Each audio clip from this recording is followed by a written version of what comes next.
তার বাসায় শিক্ষার্থীদেরকে ডিরেক্টলি মদ গাঁজা খাওয়ার জন্য ইনভাইট করতো। তার মতো হচ্ছে তিনি আওয়ামী লীগ আমলে সহকারী প্রক্টর ছিলেন। সহকারী প্রক্টর থাকাকালীন সময়ে যারাই কোনো গণতান্ত্রিক আন্দোলন করতো তাদেরকে ডিরেক্টলি তিনি জঙ্গি জঙ্গি ট্যাগ দিয়ে মামলা দিয়ে দিতেন। তাদের মধ্যে একজন, আমি নাম সহ বলতে পারবো, আইন অনুষদের একজন শিক্ষার্থী জুবায়ের ভাই নাম, উনি ডিরেক্টলি সহকারী প্রক্টর থাকা অবস্থায় উনি ডিরেক্টলি মামলা দিয়ে উনি ডিরেক্ট তাকে জঙ্গি ট্যাগ দিয়ে মামলা দিয়েছে। জঙ্গি ট্যাগ আপনি ভাবতে পারেন, একটা শিক্ষার্থীকে জঙ্গি ট্যাগ দিয়ে মামলা দিয়েছে।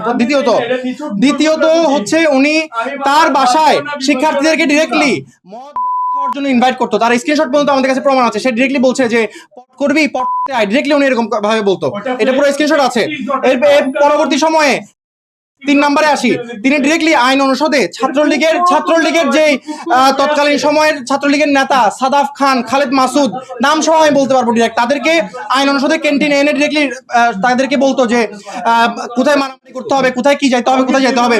এমনকি শাহ আমানত হলে সে হল টিউটর ছিল। হল টিউটর থাকা অবস্থায় সে শাহ আমানত হলকে বানিয়েছিল ছাত্রলীগের আস্তানা। আপনারা সবাই জানেন, চট্টগ্রাম বিশ্ববিদ্যালয়ের প্রত্যেকটা শিক্ষার্থী জানে শাহ আমানত হলে ছাত্রলীগের একটা উপগ্রুপ সিএফসির আস্তানা ছিল।